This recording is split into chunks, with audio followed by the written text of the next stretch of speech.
Good evening. Welcome to this Royal Mile Whiskies tasting and chat. Well, a chat as much as a tasting, but we're going to be assessing the charitable whiskies that were blended by the maestro, Charlie Maclean. So what have we got?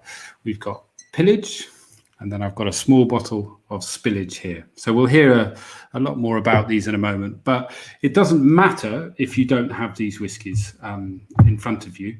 Great if you do have one or the other, but feel free to watch because we're going to hear about a fascinating whiskey project, something quite unique, and also some tales of the high seas, because this project has basically come about because legend of the whiskey industry, Charlie, has three fine sons who embarked on an odyssey across the Atlantic and rode across the Atlantic in world record breaking time. And it was a story that really captured the imagination of the whiskey industry and far beyond that. And as part of their training row, they rode around the west coast of Scotland and pillaged lots of single malt whiskey from basically all of the distilleries on the west coast. And Charlie blended this together with a little help from a few hangers-on, such as myself, but we were really just cheerleading. And he blended two whiskies, Pillage and Spillage. So we're going to try those very soon. I'll bring in Charlie soon to talk about that project. Charlie asked me just to have a little bit of word on glassware. And if you don't have either of those two whiskies, just pour any dram, that's great. Charlie just said it's a good idea to use a decent whiskey glass. So this is a Glencairn, so just something that comes in at the top and focuses the aroma. So you can smell it. That one's Spillage and this one's Pillage. I've got them both pre-poured. But if you don't have a Glencairn or a fancy whiskey glass like that, then a decent wine glass is fine. I quite often use these and they do just as well, but it's just all about focusing that aroma. So yeah, I think we can bring in Charlie. Just a general running order. We'll speak to Charlie first, then we're going to talk to Lachlan about the charity that this whiskey raised so much money for. So Lachlan's going to talk about Feedback Madagascar. Then we're going to hear about the training row, and we'll chop and change between Jamie, Ewan and Lachlan. And then finally the big, incredible odyssey across the Atlantic. So this is being streamed live on Facebook and YouTube. You can comment on there. We'll see those comments in the background, and I'm sure there'll be time for Q&As, maybe slightly towards the end. I might bring up a few comments on the screen if you want to encourage us. Yeah, I think that's basically it. Yeah, let's hear from Charlie. My job is just kind of going to be interviewer or in the background, but my principal role has been herding Macleans around Edinburgh, which is no easy feat, I can tell you. Charlie, how are you, sir? Arthur, God bless you. And good evening, everybody. Well, it's evening here in Scotland. And more than happy to I've been sailing for the last week. That's why I look red like a lobster. It's not because I've been drinking all day, which actually I had been drinking all day, but that's neither here nor there. The genesis of this idea, Lachlan, as he will tell you, was in Madagascar, was it 3 years ago, on his gap year before university. And he was very touched by the incredible poverty of the island. I believe it's the seventh most poorest country in the world. It's a very, very big island. And so that was the idea of, and then he got in touch with Jamie Spencer, who's the CEO of a charity called Feedback Madagascar. And so the Boys' Row was obviously for charity. And they had two charities. One was Feedback, and the other was Children First, the Scottish charity for looking after poor children in Scotland. Feedback, Jamie came up with the idea, or either he did or I did, I can't remember, but it was a mutual idea of doing a test row up the west coast of Scotland, and asking the various distilleries on the west coast to donate whiskey for the charity, for Feedback Madagascar. They all responded. It was a magnificent response. And so as well as doing a sort of training row, we amassed. I need to look at my notes here. I think we had something like 300, 500 bottles of whiskey donated by all the distilleries on the west coast of Scotland. Now, yeah, I bought actually the list. I put the list. It's a bit well scrappy, done. and it's got an authentic spillage at the top there as well. You can see from our notes. So we should actually just mention all these kind of distilleries. It's pretty much all of them, isn't there? Really, and all of them up on that west coast that have mature stock, and some of the most famous names in whiskey there. And also, I should mention North Star. They very often get left out of this process because North Star. They have a warehouse off on the west coast, and Ian Croucher, a lovely chap, he also donated some from a coastal distillery, Chianinnick. But apart from that, all the distilleries on Islay, Campbelltown, Jura, where am I missing? Mull, of course, and Ardnamurchan. So, those are the whiskies. And then I suppose at the start of the process, Charlie, because it was quite it's a unique process and challenge really to herd all these whiskies together. And so I've got my scrappy writing there: mild, wild, and big smoke. So can you explain that categorization, please, Charlie? Yeah, I mean, it's not blending whiskey is quite a complicated business. I've done very little of it, and but it's not just a case of chucking them all together and hoping for the best. So I looked at them all and I divided them up into what I described as mild, wild, and heavily smoked. What was it? The big smokies. Now, if you put the big smokies will dominate a blend, and so if you were to sling them all together, you would get a very, very smoky whiskey. It would be dominated by smoke. And the idea of producing a successful blend is to balance it out. You're looking for balance. You're looking for something which is, well, as blends would say, more than the sum of its parts. You don't want something which is completely dominated by one element or another. It may be sherry or maybe whatever it is, smoke. In this case, smoke. So the judicial choice of components in this was very important.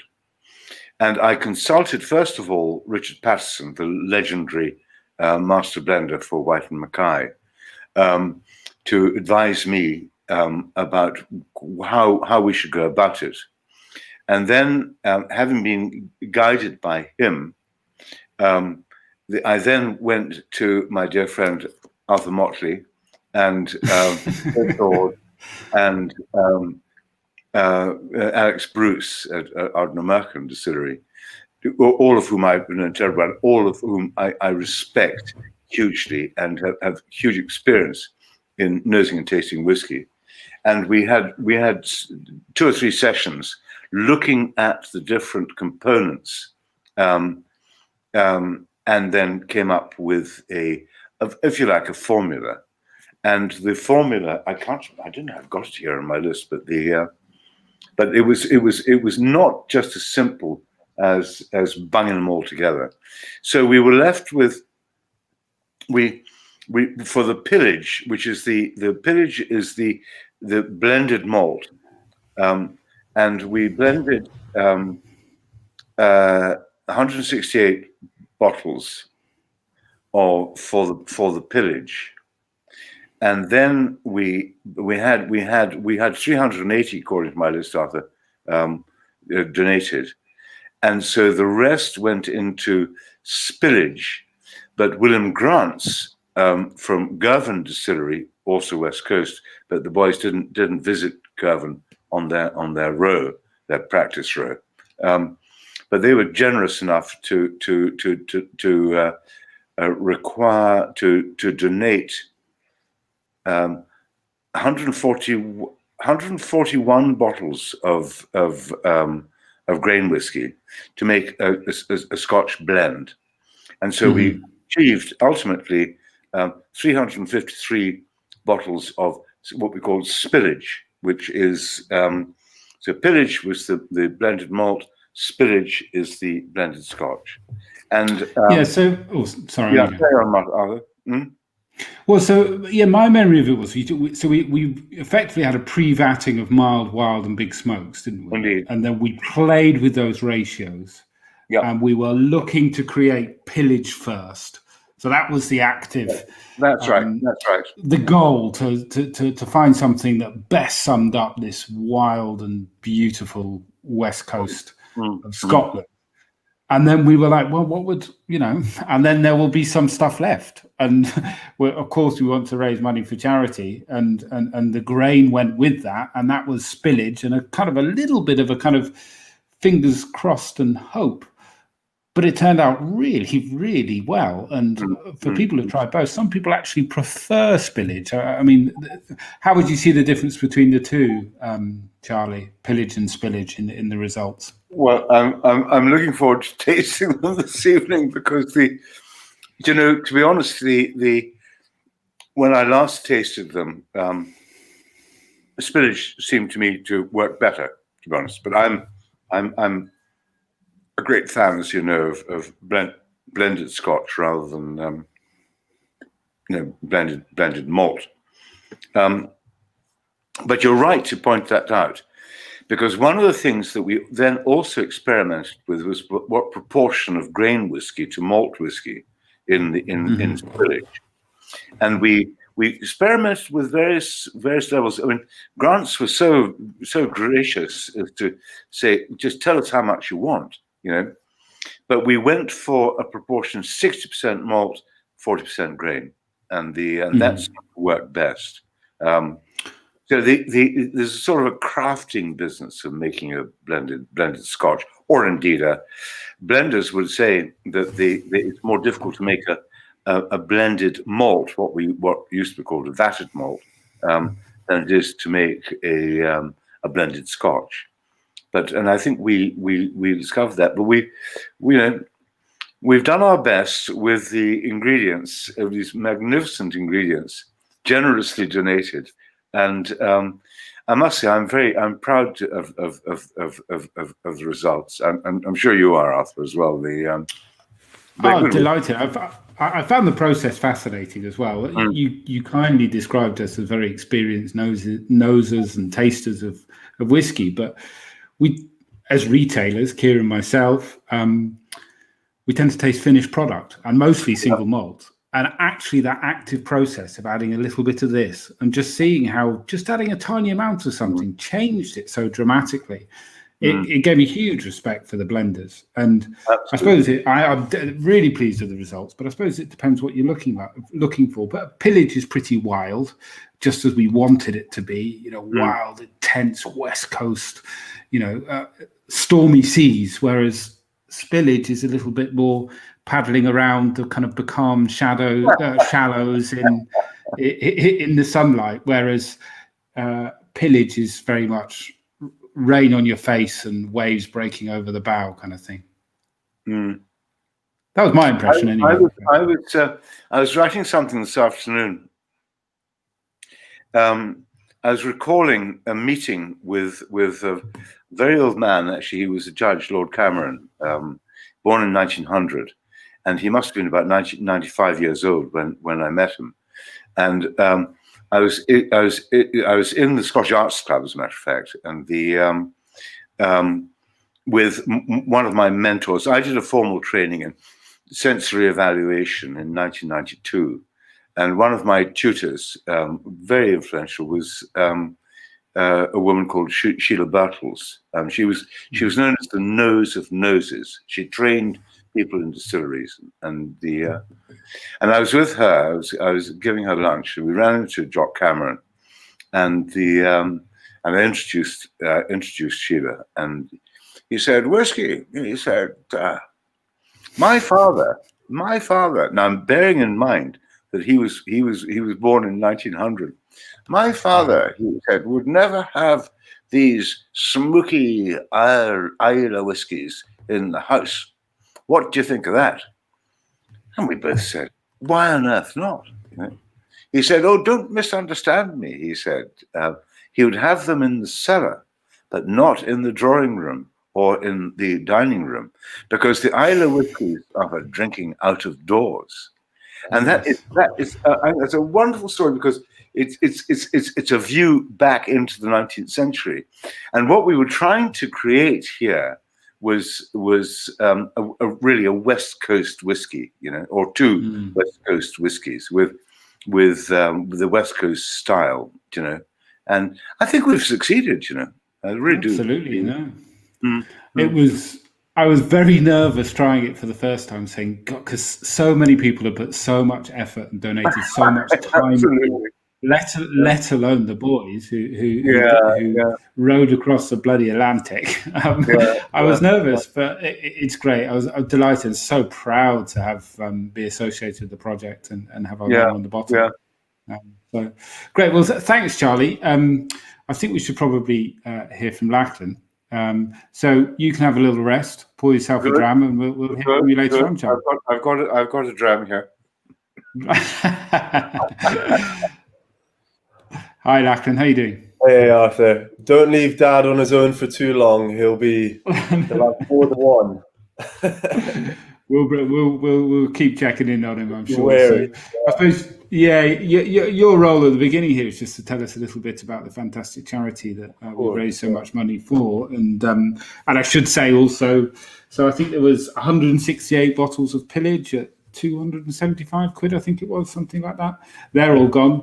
We're nearly sold out of the spillage. There was a little bit more of that, nearly 300 bottles, but we've got 2 or 3 cases left of the big bottles, and we've got a few more of the miniatures. I think the plan was we were going to have loads of events where people could buy a little miniature and walk out the door with them, but that didn't quite come to pass for obvious reasons. But a huge success. So by my quick thumbnail sums, well over £50,000 with all the partners donating everything. So Jamie Spencer, the director of Feedback Madagascar, he reckons that from the money we have raised from Whiskey for Water, that will be 18 boreholes, which is that's clean water for life for literally thousands of people. So we're very, very chuffed. So there's a borehole there. So these are dug in central places so people can access them and get clean water in Madagascar. Is that right? Yeah. That's right. So I visited Madagascar, as Dad's already said, about 3 years ago. I was there for a month of backpacking. And to be honest, before I went, I didn't really know that much at all about the country, mainly based on the children's film Madagascar, which I think is the same for most people. I wanted to see the amazing wildlife and the flowers and fauna. Which the country does have. It's 10% of the world's biodiversity is only found on the island. But Incredible. When I was there, I learned so much more about the people. And I think it's quite often the case, people go to Madagascar to see the wildlife and the beautiful rainforests and all of that. And then they kind of fall in love with the people and just getting to know them and learning a bit more about the culture. So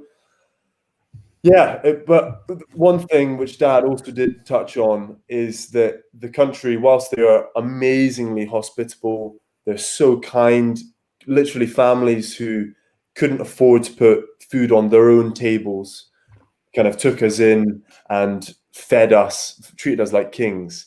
But they're also extremely poor. So it's the 7th poorest country in the world. A fifth of children don't reach the age of 5 because of waterborne diseases.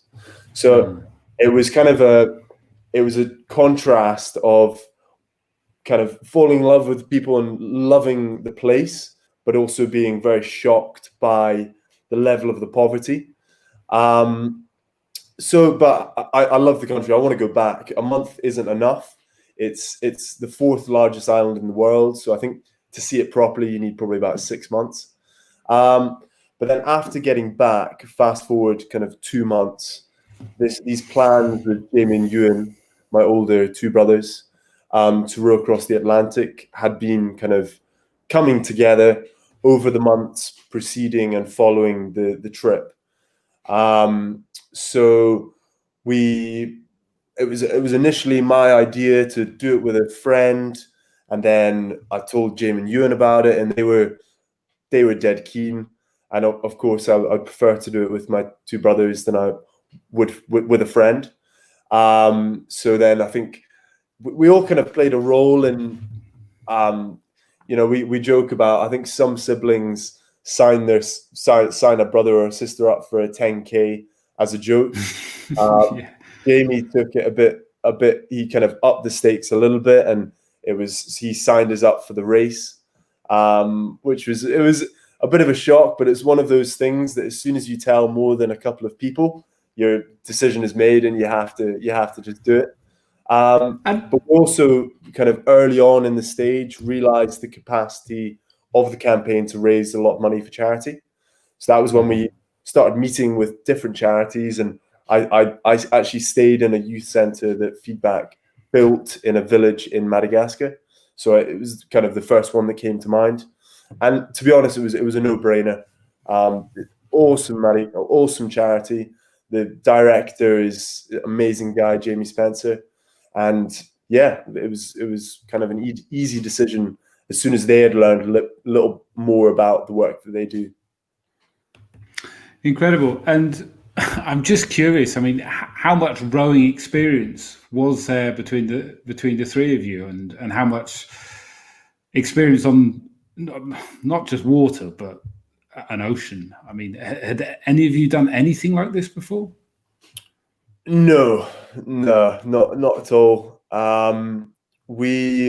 Between us, we had no rowing experience. We'd spent a lot of time.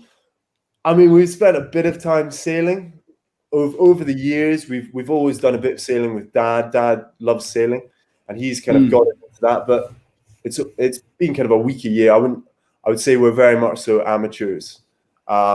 We've got a wee cottage up in Sutherland, so we'd spent a lot of time kind of mucking around on boats and pulling up lobster pots and stuff like that. But to be honest, it was, we didn't really have any proper preparation before we signed up.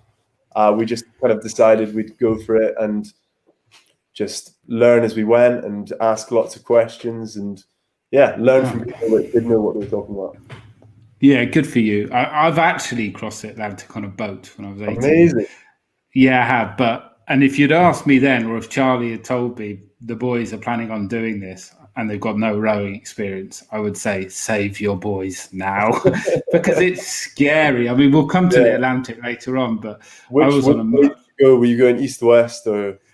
Actually, I got a picture of the boat because, and it obviously is about you, not about me. But I was thinking back to that time when I was 18 or so. And funny enough, I was on the boat with my brother. Actually, that's the boat there. So we were way above. Yeah, it was really cool. But we were so high above the water, and I was genuinely scared on a lot of occasions. So I've also crossed the Atlantic with my brother. Amazing. But and I was terrified for lots of it. So you guys are clearly nutters. But anyway, hats off to you. I know what it's like in the middle of that sea. So then you started, learning how to handle a boat, I guess. And you did this training row around the West Coast that where you also pillaged this whiskey and that looked great fun. But I guess you had to learn how to handle this boat and the equipment, etc. Where did you get advice for that? The advice for how to train? Do you mean how to train and all this equipment and what you needed? And so we kind of had actually during Whiskey for Water, the pillaging row, we had a trainer called Angus Collins, who's he's got a load of world records for ocean rowing.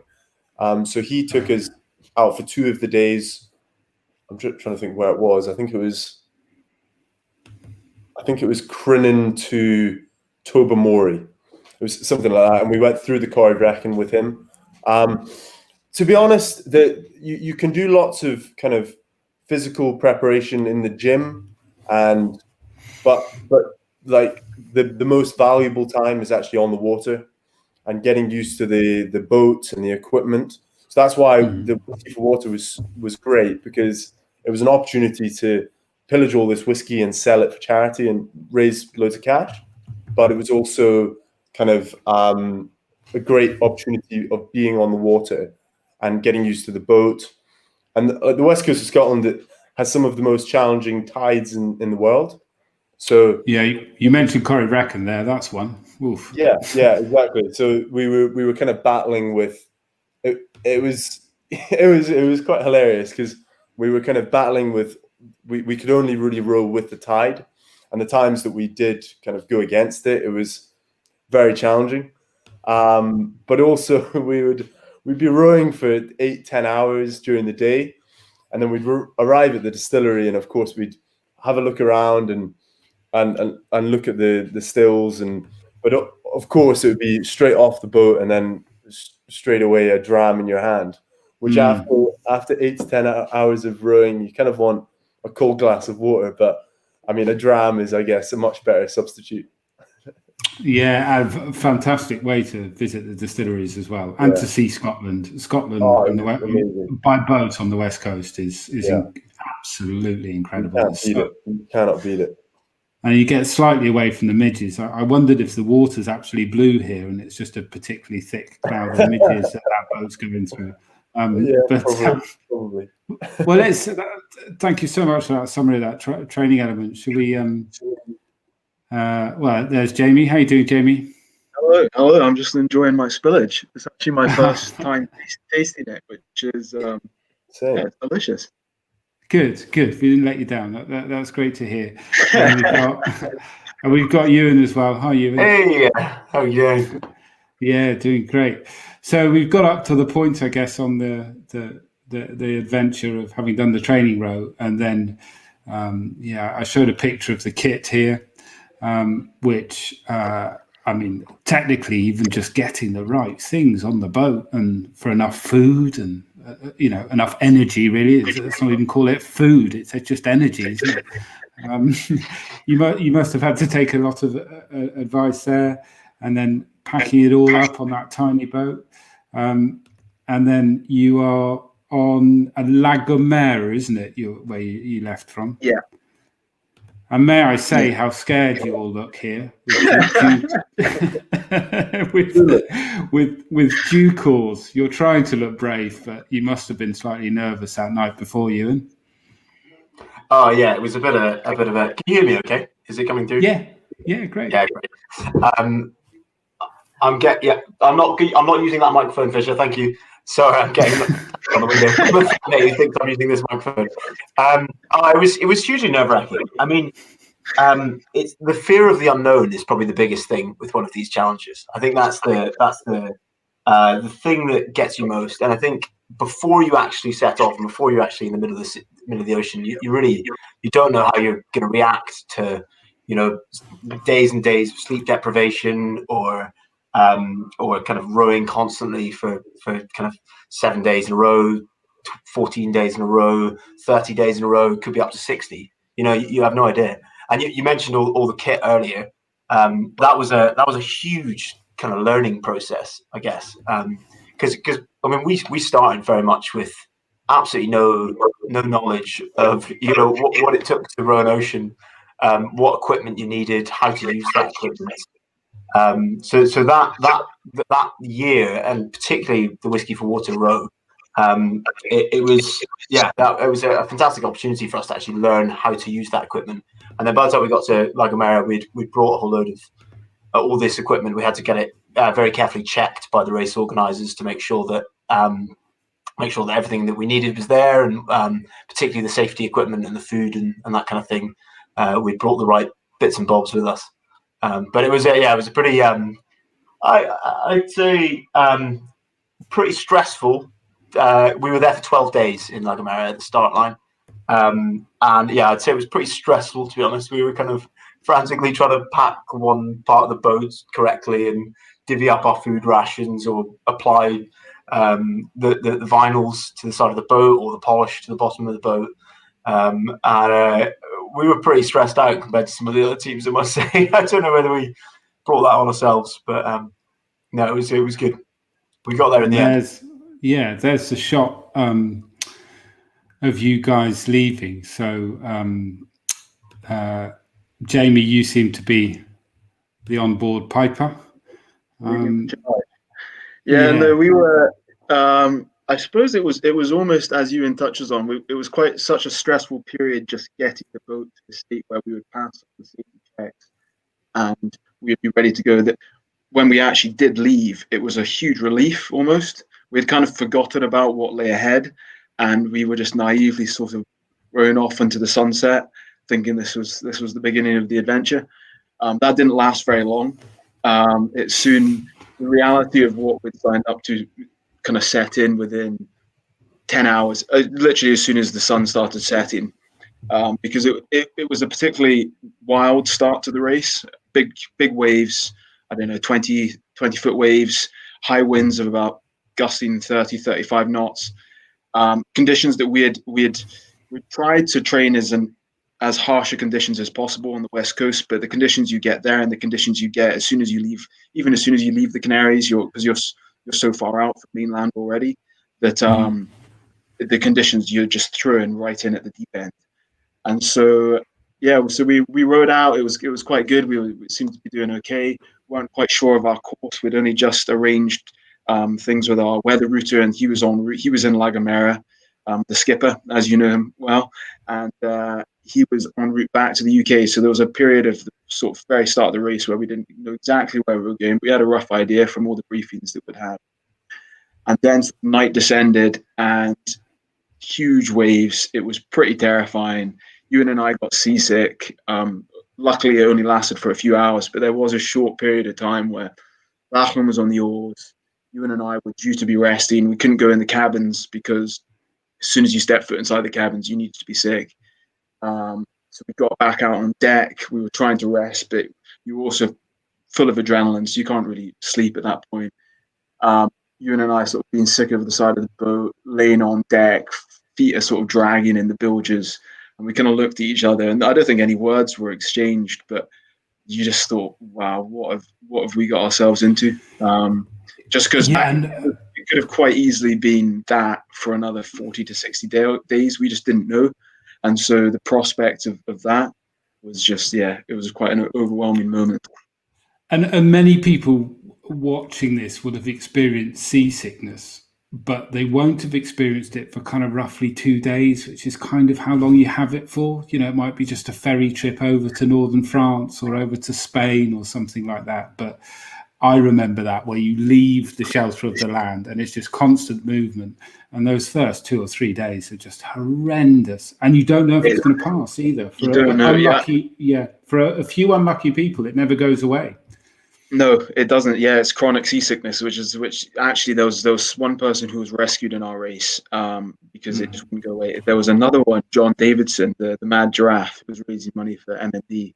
He, a Scottish guy, the only other Scottish guy in the race, he had it for 13 days. He wasn't able to eat anything, and it lasted almost throughout for a good, I don't know how long it lasted, three weeks or so. But he managed to eat a few bits of bobs by then. But 30 days of nothing and seasickness every day. Just, we had it for like 3 hours perhaps, and just even then you're like, because you can't eat anything, so you're weak, you feel nauseous all the time, you can't rest because as soon as you go in the cat, it's just a horrible situation to find yourselves in. Yeah, it's the worst feeling. So we've actually got a few videos, and you kindly sent some over, and I know there's none as big. You're talking about 20-foot waves. We haven't got any that kind of show that because you probably weren't filming. You were focusing on dining, which is fair enough. But just to show exposure to the elements, and especially in a small boat like that where cover's difficult, you need to keep moving. Like, this is just one of them.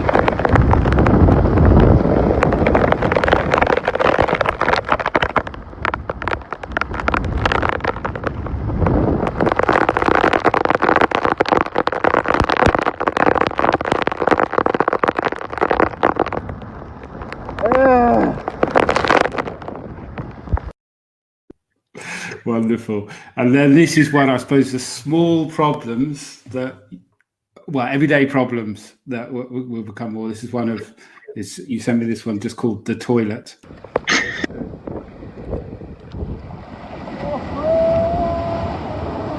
Shoulder steady, Captain. I'm just running in forward. You. And here's another one where you're Lovely, eh? Like home. Just like home. Upright and strong, when will we see your lights again?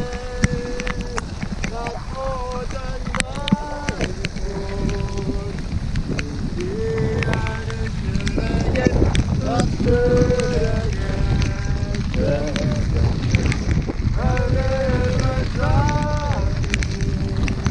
I'm sending homeward, kissing again. Come on, Scotland! Come on, Scotland!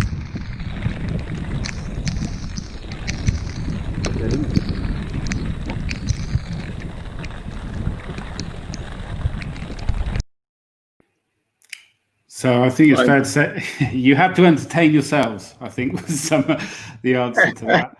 And yeah, you kind of have to. I think that's a window into us starting to lose our minds a little bit. Yes, you need to figure out ways of keeping sane, keeping entertained, and most importantly, actually throughout, just keeping morale high.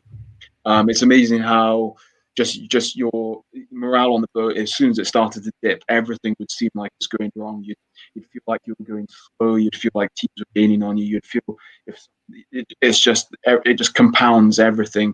And at the end of the day, you end up not enjoying the experience, and that was sort of at the forefront of all of our minds. That we had worked so hard, we had put ourselves in this situation, so we better enjoy it, because we're so lucky to be in that situation in the first place.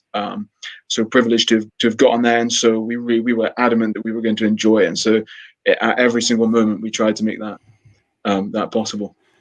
yeah, and I suppose as you mentioned already, battling sleep deprivation and low points. There's just one more video that all that's fun and you guys joking, but my God, there must have been some terrible, terrible low moments where you didn't feel like it, and I think this is one of them.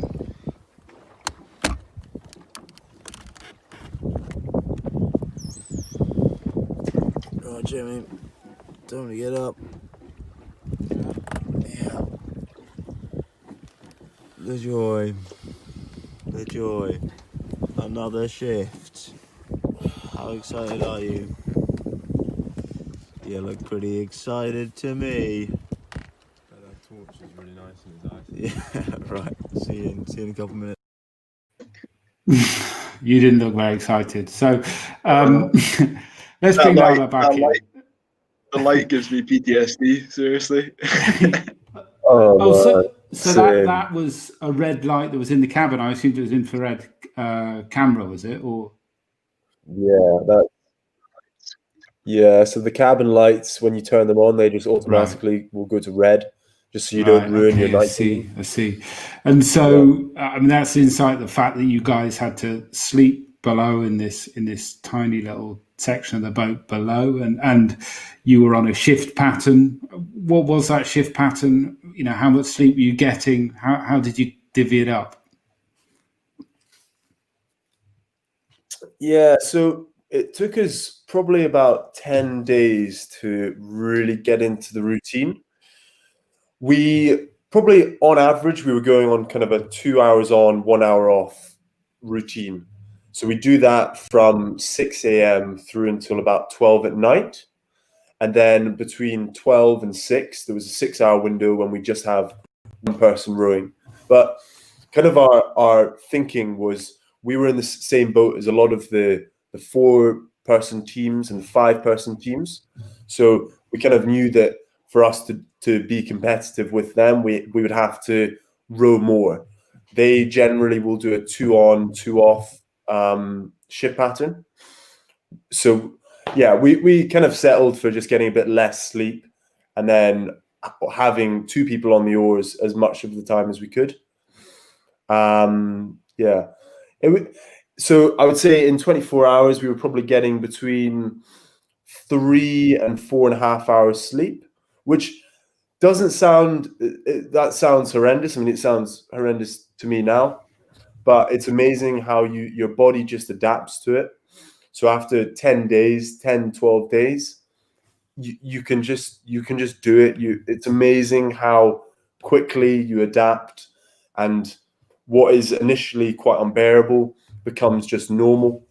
So yeah, that was quite phenomenal that our bodies could kind of do that. And you did more than just keep up with some of these four-person crews and 5-person crews. You did fantastically well, didn't you? We were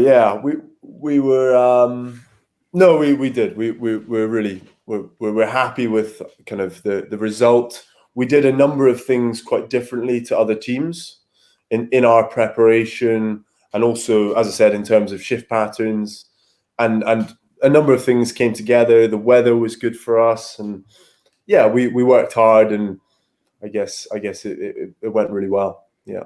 Mm-hmm. And right out there in the middle of the sea, were there moments of beauty as well? Was there wildlife? You sound interested in wildlife. Did you see much sea life, and were there calm and beautiful moments also? Yeah, Arthur. I would say the most kind of bizarre and probably the best thing about the whole experience is how varied it is.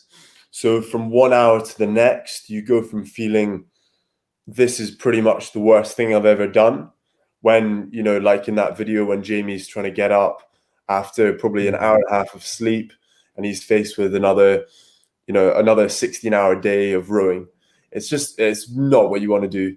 But then as soon as the sun comes up and you make a cup of coffee, sun pokes his head over the horizon, it's just like euphoric. It's the kind of the highs and the lows, and how you're just constantly on this roller coaster of, but there was amazing wildlife. We saw dolphins, we saw whales. Wow. Actually, probably the most memorable moment of the whole crossing. It was roughly about 1,500 miles into the race, so about halfway, in the middle of the Atlantic. We were hit with a few days of a lot of squalls coming through. It's amazing. You'll know, having done a crossing, but you can see the weather you're about to get, and the squall. Yeah. Here it comes. And then 15 minutes later, it's gone. So that was happening, and the wind was changing direction, and we were having this really strange kind of no wind at all. And then we'd get a squall coming in, going over, and then no wind at all for another 5 minutes. So we had that. We had also a number of technical issues on this day. The plate on which the auto helm was sitting had kind of basically disintegrated. So it wasn't working. So Ewan and Jamie were in the cabin madly trying to fix using a bit of an old chopping board to kind of reinforce where the auto helm sits. We also had some. Is that auto helm? Did you say auto? Yeah, auto helm. So basically, we weren't manually steering for the crossing. We would just set our course, and then this little arm it just keeps you on that course. And as you can imagine, if that goes, we had 2, but some teams, they do lose both of them, and then it's just a total disaster.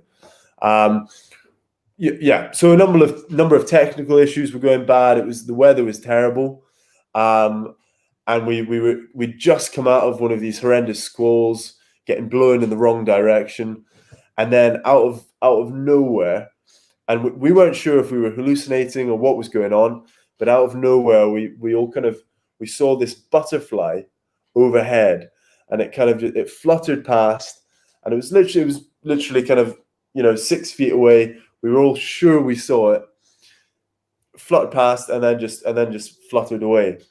And then 5 minutes later, another squall hits.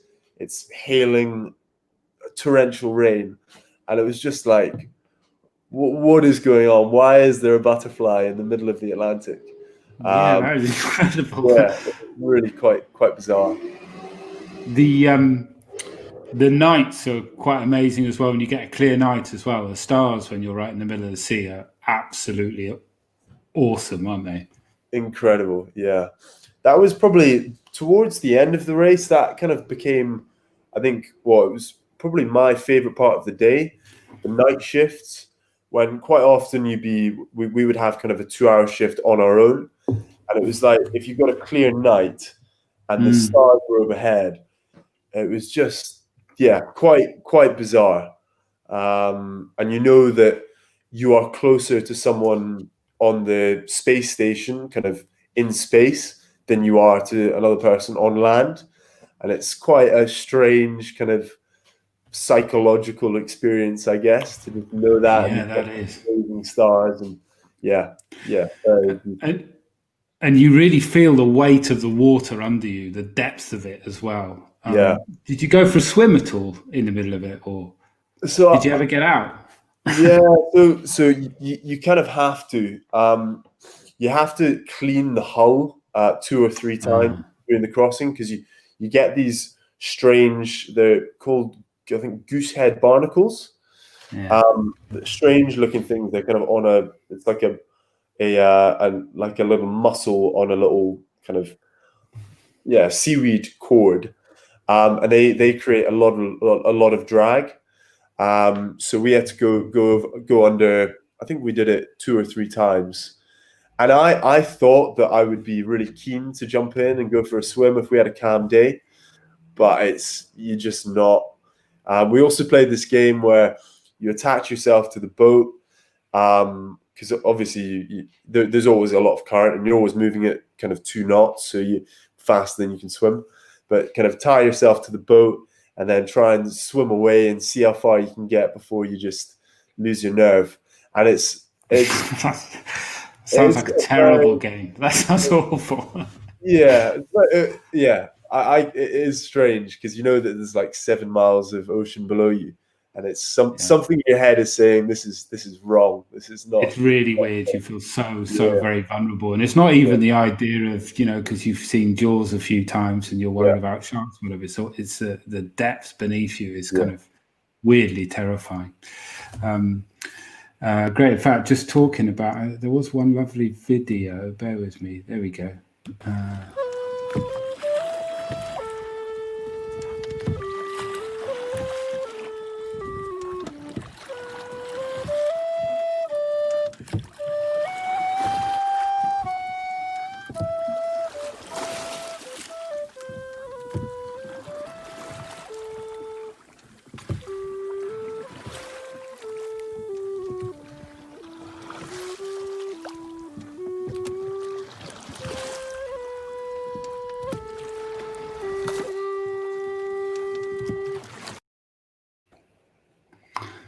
So that's lovely. So I guess we're almost getting to the point now where you're thinking about, you guys are thinking about land being over the horizon, which must have been an amazing feeling. Who'd like to talk about that? Hands up when you're tantalizingly close.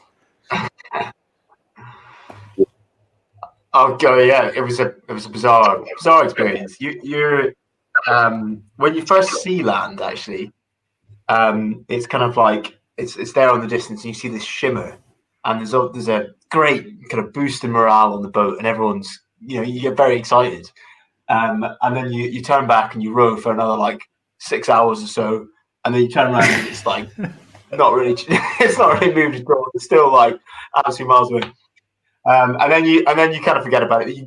The kind of the highs and the lows when you're coming in, you go through this kind of weird roller coaster of like thinking you're getting closer and closer, and then turning, because obviously when you're rowing, the direction you're going is behind you, so you only look back every now and again. But we eventually got round to just off English Harbour, and we were, I think we were. Maybe it was a bit unnecessary, but we thought we'd better scrub down the deck, make sure the boat looked kind of good for our entrance. We had this arrival planned where Jamie was going to get his bagpipes and strap flares to each of the drones. So we had this whole thing planned out. So we want to make sure the boat looked good. And the race organisers came out in they had a kind of a media boat which was used to capture the arrivals, and they turned up and they were like, "God, what are you doing? What the hell, Rob? The current's going to take you off. You're going to miss the island." And we're there like scrubbing away. But anyway, turned around, and then that was probably the first time that we had spoken to a single person that wasn't one of us in 35 days. So that in itself, that kind of content of someone shouting at you saying, turn around and go into the harbour kind of thing, that was pretty bizarre. And we rowed in, me and Jamie were on the oars, and I remember Lachlan was steering in so he could see where we were going, and his face was just absolutely like astounded. He was like, "Oh my god, look at that!" Because we were expecting really very little when we arrived. We'd had a really quick final 10 days, and as a result, unfortunately our dear father and most of our friends and family that were coming out to meet us, other than Mum and our weather router, they had in fact booked flights for after our arrival time. We were ahead of them by about 2 days. But we obviously knew this by this point, so we were kind of expecting there to be, I don't know, one or two people from the race organisers, maybe a couple boats, and not much else.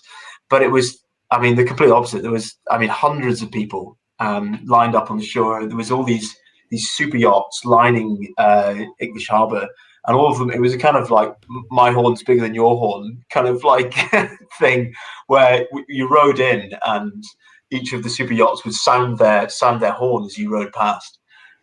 So it was this kind of cacophony of noise, and we obviously got the flares out and got these pretty, I guess, shots that we'll never forget.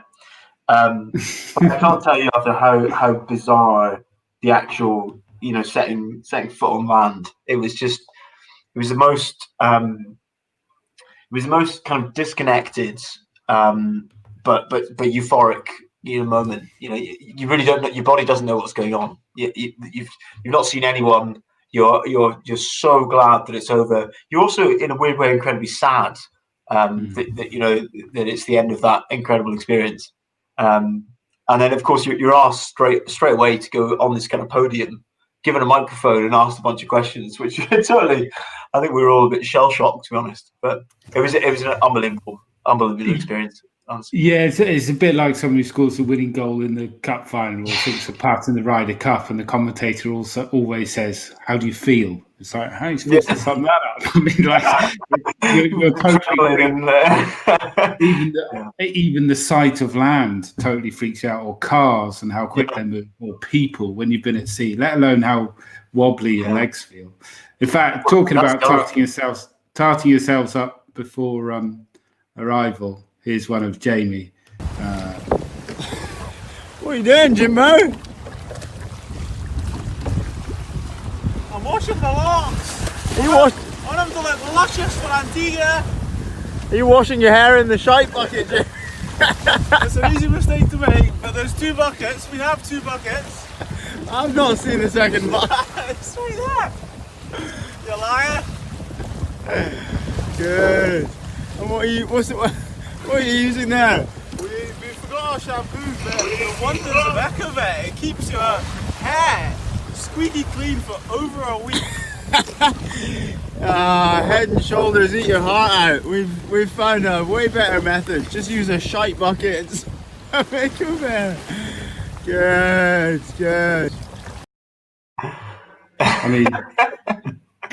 Jamie, your hair's pretty famous. Does it have its own Instagram account yet? Those famous. I have tried to sort of clarify this time and time again, but there was definitely 2 buckets. One was the toilet, and one was the sort of the general cleaning bucket. And although Ewan makes lots of claims, it was, I can assure you, the cleaning bucket. Who knows, actually? And then the next video we have is you with, you'll see. Right, Ewan, what's happening? How are we feeling? Having a good day? It's hot, after 35 days, nights through the sea. Body's starting to you know, get some pretty sore aches and pains.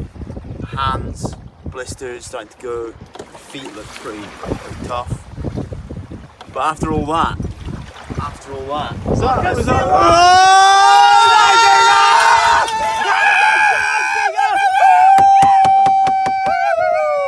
There she is, baby! There she is! We're nearly there!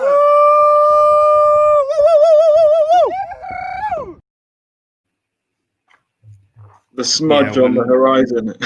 Yeah, exactly. With still hours of back-breaking rowing still to go. Exactly. And Yeah. I think we should bring your dad in pretty soon. So Charlie, you can pour yourself another dram, stub out that cigarette. But before we do, there are a few pictures here that I think really summed up what you guys kind of went through. They're a little bit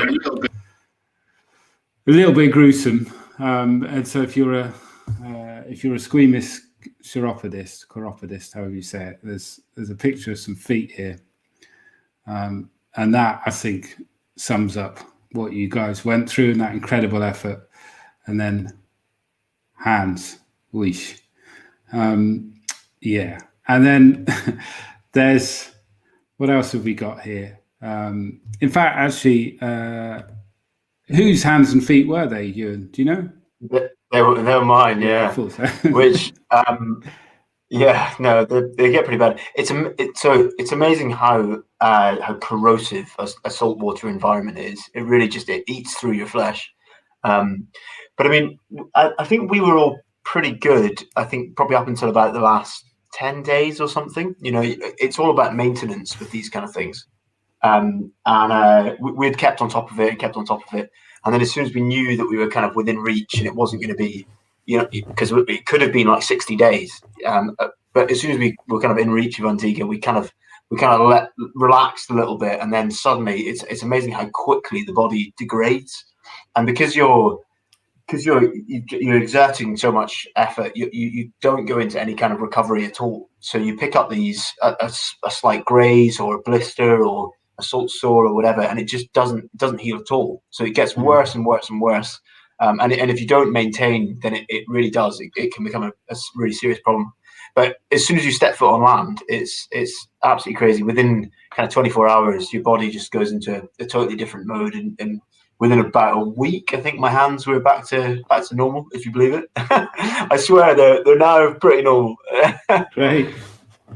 And then some other, striking images that was sent is before and after pictures of the three of you, which I found fascinating. So Ewan, you've gone from RAF Spitfire pilot to down at heel musketeer. I'm not sure, something like that. Jamie has gone from Viking pillager to even more Viking pillager. So Tarzan. Yeah, and Lachlan's gone from babyface to babyface with a beard. But amazing the difference in the faces just effectively a month of what you guys have gone through. So I think we should bring in a proud dad, shouldn't we? Charlie. Can you see me? And we can see you, Charlie. Yeah, we can see you. Proud dad. The tears are streaming down my face. I bet. Very proud. Yeah. Well, I mean, and the boys have missed out an awful lot of the extraordinary effort they made to raise the wind, to raise the money to they had to raise £120,000 to enter the race, buy the boat and all the equipment and stuff, and then to lay the ground for the charitable donations. And it's been an extraordinary effort, and quite apart from the physical effort of crossing the Atlantic, but it's like setting up a public limited company. I mean, really, can you see me? All right. No, quite remarkable. I'm terribly moved by seeing this account and seeing the pictures. Yeah. We can see you perfectly well. Well, we can see you perfectly well, Charlie. The angle's interesting. It looks like your ship's going down slightly, slowly filling with water and sinking to the left. But just in case people are watching and have any comments and want or questions, want to type them into Facebook or YouTube, I can see them and bring them up. But in the meantime, Charlie, I just wondered if watching all that back, you could tell us. I mean, it's a bit like that FA Cup final question, but how did you and Mrs. Maclean as well? Let's not forget Mrs. Maclean. Feel with your boys at sea, and also watching that back. Did you have any questions yourself for them that you wanted to ask them? No, I think it's a very good question, Arthur. I mean, Sheila and I were faced with a fait accompli. It was we're going to row the Atlantic, and I say, is this wise? Jamie's godfather, the famous author Alexander McCall Smith, when it was mentioned to him, he said, "This is not a good idea. There are easier ways to get across the Atlantic. There are ships and airplanes, and why row and so on." So there were we had misgivings, but the boys have always been, they're always since they were very small, extraordinarily competent, and so we knew immediately that they could do it, although it was going to be perilous, but they could do it. And then what they didn't really touch upon in this discussion is the extraordinary effort they made in training, and the people that helped them train to prepare for the trip, because you don't do a trip like this lightly, You've got to be extraordinarily fit, and also mentally fit, and that brings me to the other side of it. The remarkable thing is that many, I would say almost most, not rowing, but the long haul voyages, sailing boats, the crew falls out, and you get all sorts of difficulties, and in fact sometimes you get some catastrophic difficulties, because confined in a small space, even on a sailing yacht, for a long period of time in bad weather or up and down, it's a heavy thing. It requires more mental, actually, than as much mental than physical. And on yachts, probably more mental than physical. But and yet they have come out of it. One interesting story that they didn't touch upon, Arthur, was that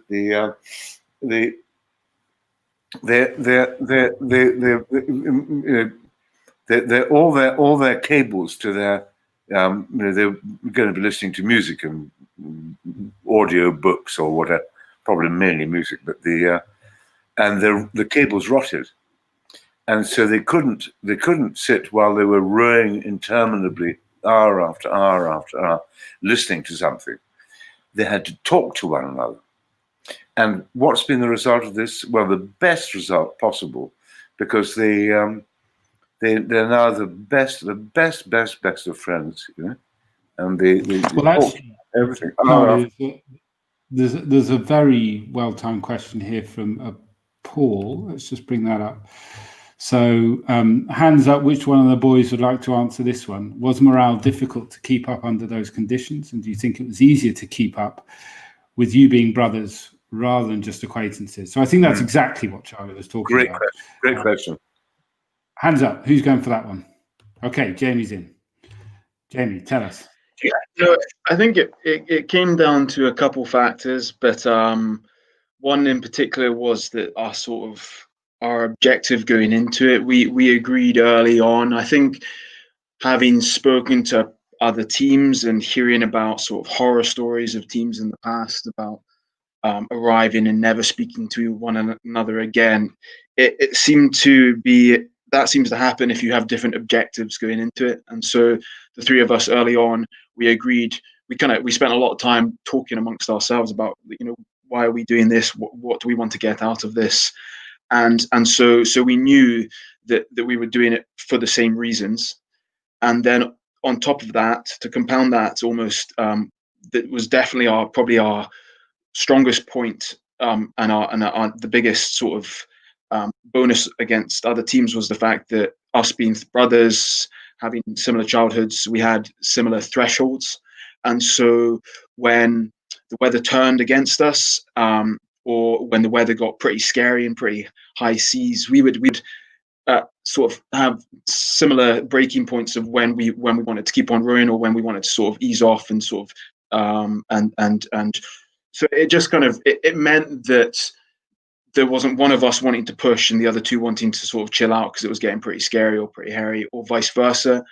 And so that, with the similar objectives and just very, very aware that we really, really wanted to try and enjoy the experience. And so although we wanted to compete and try and do well in the race, that wasn't our primary objective to win the race. It was to enjoy it. And then if we did well, that would be just a bonus on top of it. And so whenever one of us, the morale was dipping or someone was having a rough day, we'd be like, okay, well, you have an extra hour's sleep, or you can have the extra third of the Kit Kat today, or whatever it was, to just try and give that the other person a little lift to perk their day up a little bit. And because as we sort of touched on earlier, morale is just you soon realize how important it is. And if you get into a bad frame of mind, the sort of the negative mentality just kind of spirals out of control, and then I can't even imagine what it's like having that for the whole crossing. So we were very aware of that from the beginning, and that meant that sort of us being brothers, us being incredibly close, we were willing to sort of make sacrifices for one another. Great. And it's kind of two comments from Keith Hewitt, which are kind of linked. Would you do it again? And well done, Brawl. So what's next? So Keith isn't letting you rest on his laurels, is he? Who's got any plan for what happens next?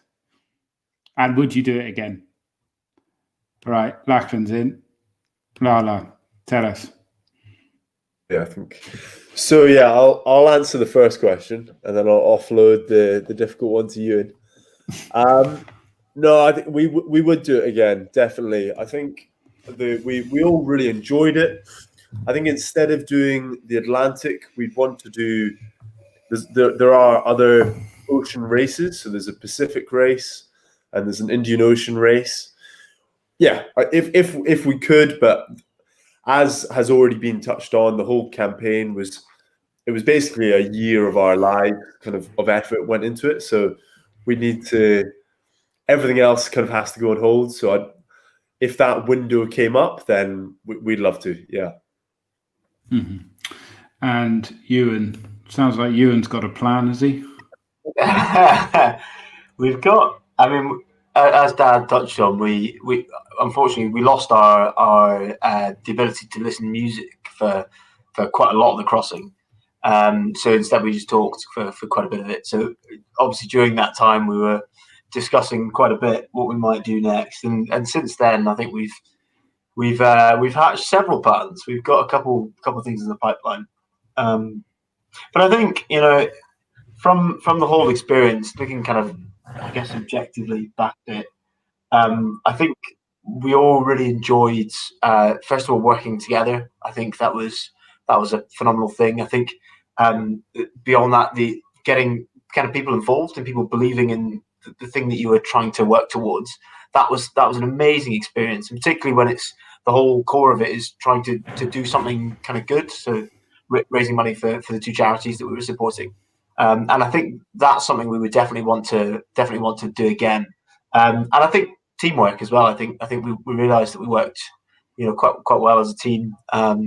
So there's a number of things on the horizon. I would hope that, I think, for Pillage and Spillage, that's just the start to not just 3, but Feather Chairlock as well. Another one of us to continue, and of course yourself, Arthur, to do more Pillage and Spillage based. There were so many great people. I mean, we did a bit. We helped set it and gave a bit of advice, but there's so many great people who donated some real skills to it, and I think that's testament to Charlie and you guys. Obviously being nice people and being good people, and lots of people wanted to help you.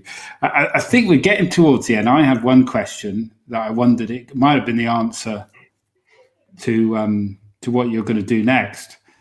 But if you all set off solo, who would win? Who would win if you all set off solo, do you think? Jeez. Oh. I think Lachlan's got the strength. Right. He would. Alan would run out of food though. Well, yeah, that's true. Maybe I'll be better off without you, Jamie, eating all the snacks. Right. Okay. So who was the one begging for the extra quarter of Kit Kat? Definitely Lachlan. So that was probably me. I'm definitely the hungriest. When it comes to food, I can be quite greedy. I've got a big appetite. But it was before and after the race, they do a weigh-in. So I think I started at, just to kind of monitor how much weight you lose, because a lot of people do lose a huge amount of weight. So I think I lost about 8 kilos in the crossing. Ewan, I think you were 6 or 7. Yeah, something like that. And then Jamie stepped up, and it was revealed that he'd lost 1 kilo. So I think Ewan and I mean, to be honest, Jamie was put in charge of storing the snacks.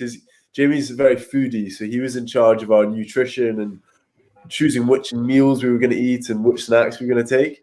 And Ewan and I, we didn't actually know where the snacks were for about half of the crossing.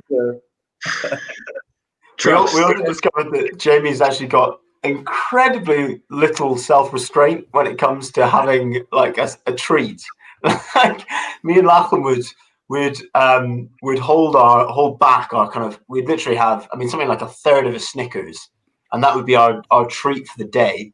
And me and Lachlan would save it till like the middle of the night shift to get us right through the day so that we can enjoy our Snickers. And Jamie would have his like half an hour after getting the treat. Boom, Well, so I shouldn't have ended with a childish question about competition, because this was all about cooperation. But it's nice to know that there was this kind of banter between you all. Truth, Arthur, to answer your question, I think none of us would make it across, because I think we all have our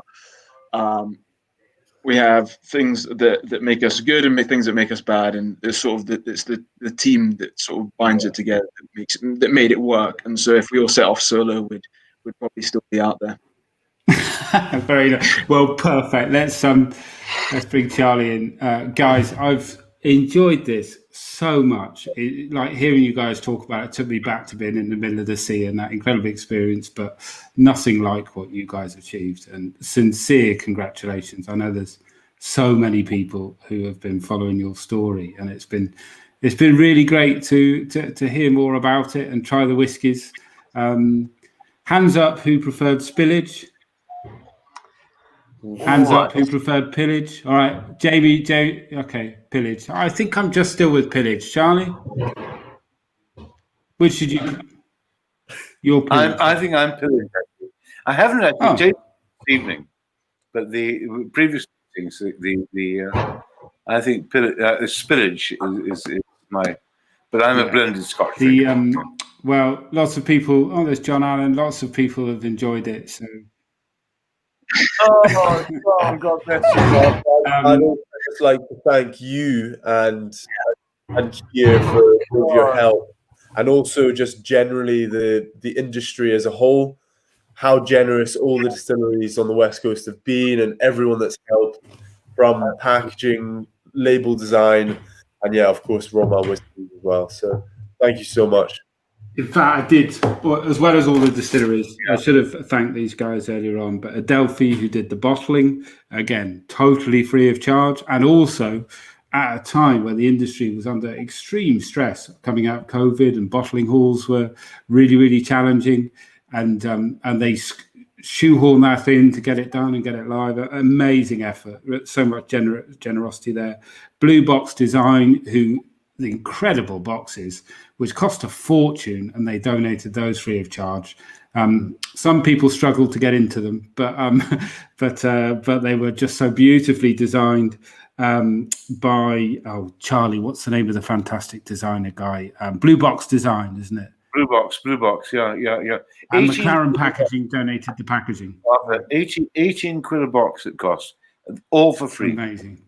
Yeah, and they could have, they didn't need to do that, but wow, they showcased what they could do. Story Shop PR, and probably someone else I've forgotten, but all those distilleries as well. That we mentioned as well. David Coates and Roommate Design, they were the ones responsible for the design of the label, and then that was sort of handed over to Blue Box, and then they put together the wonderful packaging. So there's just been so many people who've been incredibly generous with their time and their expertise, and yeah, just to reiterate, thank you so much. Great. Okay. Well, let's leave it there. Arthur,